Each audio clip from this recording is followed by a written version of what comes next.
வணக்கம். ஓம் சாந்தி. தர்ம கிரந்தமாகிய புனித புத்தகமாகிய பகவத்கீதையை வீட்டில் வைத்து தினம் பூஜை செய்யும் மக்கள் அதை இத்தனை புனிதமாக நினைக்கிறார்கள். அதை தொடுவதற்கு முன் கூட தன் கையை சுத்தப்படுத்திவிட்டுதான் தொடுகிறார்கள்.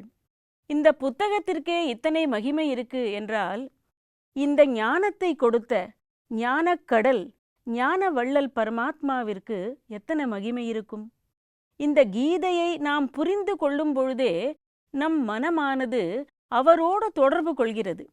இது கூட யோகம்தான். கேட்கும் பொழுதே இந்த ஞானம் கொடுத்தவரை பற்றி மனதில் எண்ணம் வருவது கூட யோகம்தானே. அப்படிப்பட்ட பரமாத்மா நமக்காக மீண்டும் இந்த பூமியில் அவதரித்து அதே கீதை ஞானத்தை 5000 வருடங்களுக்கு முன்பு கொடுத்த அதே ஞானத்தை திரும்பவும் நமக்காக விளக்கி கூறுகிறார். நம் எவ்வளவு அதிர்ஷ்டசாலியான ஆத்மாக்கள். நமக்கு கிடைத்த இந்த அதிர்ஷ்டம் வேறு யாருக்கும் கிடைத்தாலே எவ்வளவு பெரிய விஷயம். ஒவ்வொரு மனித ஆத்மாக்களுமே இந்த அதிர்ஷ்டத்தை தன் வாழ்க்கையில் மீண்டும் கடைபிடிக்க எத்தனை முயற்சி உண்டோ அத்தனையும் செய்யலாம். படிப்பது தினமும் படித்தும் நாம் இருக்கிறோம், பூஜை செய்தும் இருக்கிறோம். ஆனால் நம்முள் வரவேண்டிய மாற்றம் ஏன் வரவில்லை? ஏனெனில் சரியான யதார்த்தமான புரிதல் இல்லை. அந்த புரிதலை கொடுப்பதற்கு நமக்கு யாரால் முடியும்? மூன்றாவது கண்ணை அளிக்கக்கூடிய திரிநேத்திரியான பரமாத்மா மட்டும்தான் இதை நமக்கு செய்ய முடியும். ஞானம் கிடைத்த உடனே புத்தி என்கின்ற மூன்றாவது கண் திறக்கப்படுகிறது. புத்தியின் மூலம் இதை நாம் புரிந்து கொள்ளும் பொழுது, நம்ம ஏற்கனவே கேட்டோம், புத்தி யோகம். புத்தி யோகத்தை புரிந்து கொள்ளும் பொழுதுதான் கர்மயோகம் சகஜமாக மாறுகிறது. ஞானத்தை கேட்க கேட்க மனம் ஆனந்தத்தை அடைகிறது. எத்தனையோ கதை கேட்டிருக்கிறோம். கதையில் அழுகையான சீன் வரும்பொழுது நாமும் அழுகிறோம், வருத்தத்தை கேட்கிறோம், நாமும் வருத்தப்படுகிறோம். ஆனால் ஞானம் நம்முடைய உண்மையான குணங்களை, நம்மளுடைய சுய தர்மத்தை தட்டி எழுப்புகிறது. அதனால் இந்த ஞானம் சாதாரண விஷயம் இல்லை. இதை கேட்கும் வாய்ப்பு நமக்கு கிடைத்திருப்பதே நம்முடைய புண்ணிய கர்மம்தான். அதனால் இதை நிச்சயமாக நாம் கேட்கும் லட்சியத்தோடு கேட்க வேண்டாம். 1% நாம் வாழ்க்கையில் கடைபிடிக்கும் லட்சியத்தோடு நாம் கேட்டுக்கொண்டிருக்கிறோம். இறைவன் கொடுக்கும் இந்த ஞானம், இப்போ நம்ம ஏற்கனவே பார்த்தோம், எஸ் சர்வத்ரானபி ஸ்நேகா, அன்பு ஸ்நேகம் இதெல்லாம் ஒரு பக்கம் அதிகமாகவோ குறைவாகவும் இல்லாமல் நடுநிலையான மனம் நமக்கு தேவை. இப்போ உதாரணத்திற்கு, சூரியன் தன்னுடைய ஒளியை எல்லா இடத்துலையும் கொடுக்குது. அது சூரியனுக்கு தெரியும், இவங்க நல்லவங்க கெட்டவங்க, இவங்களுக்கு நான் குறைவா ஒளி கொடுக்கணும், அப்படி இருக்கா? இல்லை. எந்தவித பாரபட்சமுமே இல்லாமல் சூரியனுடைய ஒளி நாலாபுறமும் பரவுது. அதே போல இந்த உடலும் ஒரு க்ஷேத்திரம்தான். ஆன்மாவும் அதோடைய ஒளியை இந்த முழு உடலிலும் பரப்புகிறது. அதேபோல் பரமாத்மாவும் ஞான ஒளி, இந்த பரமாத்மா ஒளி ஜோதி ஸ்வரூபமான பரமாத்மா ஞானத்தை கொடுக்கும் பொழுது நம் ஆன்ம ஒளி இன்னும் ஒளியூட்டப்படுகிறது, ஞான கண் திறக்கப்படுகிறது. மனித ஆத்மாக்களுக்கு புரிய வைப்பதற்காகவே ஆன்ம ஞானமும் கொடுக்கப்படுகிறது. அடுத்ததாக, யாருடைய புத்தி ஸ்திரமாக இருக்கும்? இதை பத்தி நம்ம நிறைய கேட்டுக்கிட்டே வரோம்.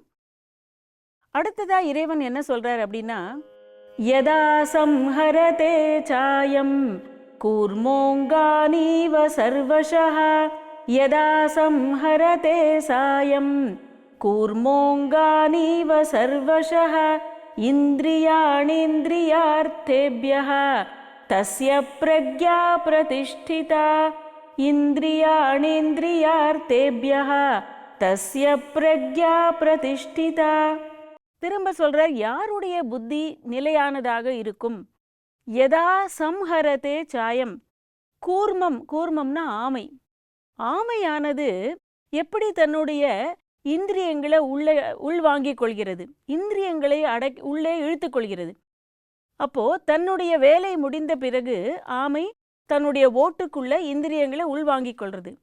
அப்ப இந்திரியங்களை யார் அடக்குகிறார்களோ அவனுடைய புத்திதான் தஸ்ய பிரக்ஞா பிரதிஷ்டிதா, அவனுடைய கான்ஷியஸ்னஸ் நிலையானதாக இருக்கும், ஸ்திர புத்தி உடையவனாக அவன் இருப்பான். எவ்வளவு அழகான ஒரு உதாரணம் கொடுத்திருக்கார் பரமாத்மா. இப்போ ஆமையை பற்றி நம்ம நிறைய கேள்விப்பட்டிருக்கோம். கிணத்துல கூட ஆமையை வளர்ப்பாங்க. என்ன அப்படின்னா, ஆமை வந்து இந்த கிணத்துல இருக்க தண்ணியில் இருக்க ஜெம்ஸ் எல்லாம் சாப்பிட்ரும், புழுக்கள் எல்லாம் சாப்பிட்டுட்டு கிணத்து நீரை எப்பொழுதுமே தூய்மையாக வச்சிருக்கும். இது ஆமையோடைய ஒரு விசேஷத்தன்மை.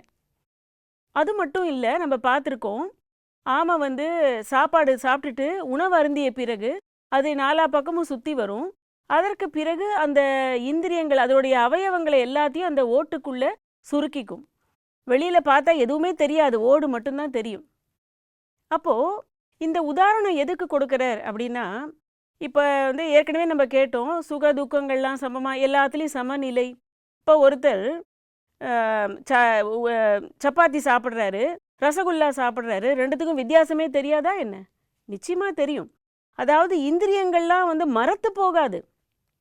ஆனால் எது சாப்பிட்டாலும் ஏற்றுக்கொள்ளக்கூடிய தன்மை, எப்போ எது கிடைக்குதோ அதுவே தன்னுடைய ஒரு லட்சியமாக வைத்து அதையே நம்ம ஏற்றுக்கொள்ளக்கூடிய தன்மை நமக்கு வருது. அப்போ இதே போல ஆமையோடைய உதாரணம் நமக்கு, அதாவது உள்வாங்கிக் கொள்ளும் தன்மை அப்படின்னு சொல்லலாம். இதை வந்து ஒரு உள்நோக்கு முகமாக நம்ம மனதை திருப்பணும். ஏன்னா இன்னி தேதிக்கு எல்லாரும் என்ன சொல்கிறாங்கன்னா, வெளிநோக்கு முகமாக வாழறவங்க தான் சக்ஸஸ்ஃபுல் அப்படின்னு சொல்கிறாங்க. ஆனால் பரமாத்மா நிச்சயமாக நமக்கு வேற ஞானம் தான் கொடுப்பார் இல்லையா? அவர் என்ன சொல்கிறார் அப்படின்னா, தேவையான நேரத்தில் நம்மளுடைய புலன்களை நம்ம உபயோகப்படுத்துகிறோம். அதற்கு பிறகு புலன்களை அடக்கி ஆளும் தன்மை. நம்ம புலன்களை எப்பொழுதுமே மனதுக்கு பின்னால் அலைஞ்சிக்கிட்டே இருக்கு அப்படின்னா நிச்சயமாக நம்ம வெற்றி அடைய முடியாது. நம்ம மனது அது பலகீனமாக்கிடுது. ஆனால் தேவையான பொழுது உபயோகப்படுத்துறதுக்கும் அந்த வேலை முடிந்த பிறகு திரும்பவும் உள்வாங்கி கொள்ளும் தன்மை ஆமைக்கிட்ட இருக்குது. அதனால் இப்போ நம்ம பார்த்துருக்கோம், கோவில் நார்த்தில் இருக்கிற கோவில்கள்லாம் இது நிறைய நான் பார்த்துருக்கேன். கோவிலில் துவஜஸ்தம்பம் இருக்கும், கொடிமரம். அந்த கொடி மரத்துக்கு முன்னாடி ஆமை வச்சுருப்பாங்க. எல்லா முக்கால்வாசி கோவில்களில் அது இருக்கும். ஆனால் பொதுவாக கோவிலுக்கு போகிறவங்க என்ன பண்ணுவாங்க, ஆமை ஏன் வச்சுருக்காங்க அதெல்லாம் தெரியாது. சரி, கோவிலில் ஆமை வச்சுருக்காங்க அப்படின்னா அதை வந்து எடுத்து அதை வணங்கிட்டு கும்பிட்டுட்டு உள்ளே போயிட்டே இருப்பாங்க. அது ஏன் என்னங்கிறது அவங்களுக்கு தெரியாது. ஆனால் ஒரு கோவில் அப்படின்னாலே மன தூய்மைக்காக நம்ம உள்ளே போகிறோம். அப்போ ஆமையை ஏன் பார்க்குறோம் அப்படின்னா, அட்லீஸ்ட் இங்கே இருக்கிற கொஞ்ச நேரமாவது என்னுடைய புத்தி மனம் ரெண்டும் ஒருநிலைப்பட்டு இருக்கணும், இங்கே வந்து என்னுடைய புத்தி அலக்கழிக்கக்கூடாது அப்படின்னு ஆமையை வணங்கிட்டு உள்ளே போகிறாங்க. இதில் என்ன ஒரு ஆச்சரியமான விஷயம்னா, பல விஷயங்களை நம்ம நிறைய செஞ்சுக்கிட்டே வரோம் பல நூற்றாண்டு காலமாக. ஆனால் அதோடைய அர்த்தம் நமக்கு புரியறதே இல்லை. எல்லாரும் சொல்கிறாங்க, அதனால நாம் செய்கிறோம். இது ஒரு கதை ஒரு இடத்துல நான் படித்தேன். ஒரு கிராமம் இருந்தது. அங்கே கிராமத்தில் யாருமே படிக்காதவங்க, ஆனால் நல்ல பண்போடு வாழக்கூடியவங்க. அங்கே வந்து 4 மூலை சந்திக்கிற இடத்துல ஒரு கல் வச்சுருந்தாங்க. பொதுவாக அங்கே ஒரு வழக்கம் இருந்தது, யார் அந்த பக்கத்தால் போனாலும் அந்த கல் மேலே துப்பிட்டு போவாங்க. அப்படி போனாதான் அந்த கிராமத்துக்குள்ளே சைத்தான்லாம் வராது, ஆவி வராது, இப்படிலாம் ஒரு இது சொல்லி வச்சுருந்தாங்க, வழக்கம் இருந்தது. அப்போ இதையே தான் எல்லாரும் கடைபிடிப்பாங்க. பல வருஷமாக இது இருக்குது. அந்த இடத்துல அந்த 4 மூலை சந்திக்கிற இடத்த எப்போ கிராஸ் பண்ணி போனாலும் இதை மாதிரி செஞ்சுட்டு போவாங்க. அப்போது ஒருத்தர் வந்து ஒரு ஹிஸ்ட்ரி ப்ரொஃபஸர் அந்த கிராமத்துக்கு வந்திருந்தார். அவர் பார்க்குறாரு, ஏன் இந்த கல்லில் எல்லாரும் இப்படி துப்பிட்டு போகிறாங்க, இந்த கல் என்ன பண்ணிட்டு, ஏன் இப்படி ஒரு வழக்கம் இந்த கிராமத்தில் இருக்குது அப்படின்னு யோசிக்கிறாரு. அவர் போய் பார்த்தா அந்த கல்லில் ரொம்ப வருஷம் ஆனதுனால அதில் ஒன்றும் தெரியவும் இல்லை, கலரே மாறி போயிருந்தது. அவர் என்ன பண்ணினார், அந்த ஆளை கூப்பிட்டு அந்த கல்லை சுத்தம் பண்ண சொல்லி, அதை போயிட்டு அந்த ஹிஸ்ட்ரியோட இதுபடி அந்த தொல்பொருள் ஆராய்ச்சி இருக்காங்க, அங்கே போயிட்டு அது என்னன்னு பாருங்க அப்படின்னு. பார்த்தாக்க அதில் வந்து ஒரு சைத்தானுடைய உருவம் இருக்குது. அதில் கீழே எழுதியிருக்கு, தவறான பார்வை உடையவர்கள், தவறான செயல்களை செய்பவர்கள் இதுதான் இந்த மாதிரி ஆயிடுவாங்க, அதனால இவர்களை நம்ம நிச்சயமாக வெறுக்கணும் அப்படின்னு எழுதியிருக்கு.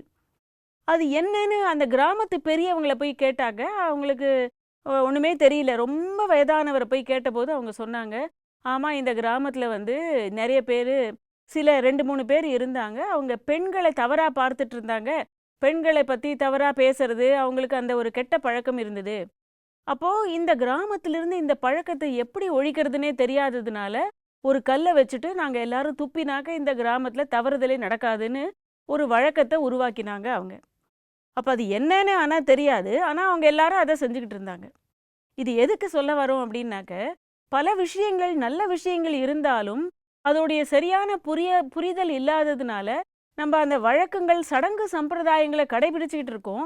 அது பின்னாடி என்ன ஒரு நீதி இருக்கு, இல்லை அதுக்கு அது என்ன சொல்ல வருது அப்படிங்கிறத பற்றியே நமக்கு தெரியாது. அதனால இங்க பரமாத்மா நமக்கு என்ன புரிய வைக்கிறேன்னா, ஆமைனா கூர்மாவதாரம் இறைவனுடைய ஒரு அவதாரம்னு புத்தியில இருக்கு எல்லாருக்கும். இந்த ஆமையை பற்றிய சில விஷயங்கள் யாருக்குமே தெரியாது. இப்போ நம்ம ஒரு பிரம்மா கோவில்ல கூட நாங்கள் பார்த்துருக்கோம், இந்த ஆமை வைக்கப்பட்டிருக்கோம். அப்போ அந்த ஆமைன்னு ஒரு எடுத்துக்காட்டு கொடுத்த உடனே இதை நம்ம எப்படி கடைபிடிக்கலாம்? ஆமைக்கிட்ட இருக்கிற நல்ல குணங்கள் எவ்வளவோ இருந்தாலும் முக்கியமா இங்கே சொல்லப்பட்ட என்ன காரணம் அப்படின்னாக்க, இந்திரியங்களை அடக்கி ஆளக்கூடிய தன்மை ஆமைக்கிட்ட இருக்கு. தேவையான பொழுது நான் புலன்களை யூஸ் பண்ணணும். என் வேலை முடிந்த பிறகு அந்த கண்ட்ரோல். இப்போ உணவு சாப்பிடக்கூடாதுன்னு யாரும் சொல்லல. ஆனா உணவையே சாப்பிட்டுட்டு நமக்கு அதுக்கு பிறகு நாக்கோட சுவைக்காக இதுக்காகன்னு சொல்லி நிறைய சாப்பிட்டுக்கிட்டே இன்னைக்கு நோயாளி ஆயிடுறாங்க. யாருக்கு புலன்களுடைய கண்ட்ரோல் இல்லையோ அவங்க ரொம்ப ஈஸியா அவங்க வயிறு கெட்டு போயிடுது, உடனே நோயாளி ஆயிடுறாங்க. கண்ணு எதை பார்க்கணும் எதை பார்க்கக்கூடாது இது இன்னைக்கு யாருக்குமே தெரியல. அப்போ இந்த மாதிரி விஷயங்கள்ல நம்ம நல்ல ஒரு கண்ட்ரோலை கொண்டு வரணும். புலன்களுக்கு நம்ம புரிய வைக்கணும். நாம் டிட்டாச் ஆகி இந்திரியங்களோடு பேசணும். ஏன்னா இது என்ன ஒரு மாத்திரை போட்டுட்டா வரக்கூடிய விஷயமா என்ன இல்லை. ஆனால் இப்போ நம்மளுடைய பிரம்மா குமாரிகள் ஈஸ்வரிய விஸ்வவித்யாலயத்தையுடைய ஃபவுண்டர் கூட என்ன சொல்லியிருக்காரு அப்படின்னா, நான் உட்காந்து தினமும் என்னுடைய புலன்களோடு பேசுவேன். கண்ணோட நம்ம பேசணும். நீ தவறானது ஏன் பார்க்க விரும்புகிற, இன்னைக்கு பார்த்தியா, நம் வாயோட இந்த ஒவ்வொரு புலன்களும் சரியானபடி வேலை செய்கிறதா? அப்போ இந்த மாதிரியான பிராக்டிஸ் நாம் பண்ணும்பொழுது தவறுதல் ஏற்படாது. அப்போ புத்தியானது சரியான தீர்மானத்தை கொடுக்கும். ஏன்னா புத்தி தான் ரொம்ப இம்பார்ட்டன்ட்டு. புத்தி யோகம்னு முதல்ல இருந்து கேட்டுக்கிட்டே வரும். அப்போ அந்த புத்தியை ஸ்திரமாக வைக்கணும் அப்படின்னா நிச்சயமாக நம்ம இந்த ஒரு ஆமையோடைய குவாலிட்டியை நம்ம வாழ்க்கையில் கடைபிடிக்கலாம். ஓம் சாந்தி.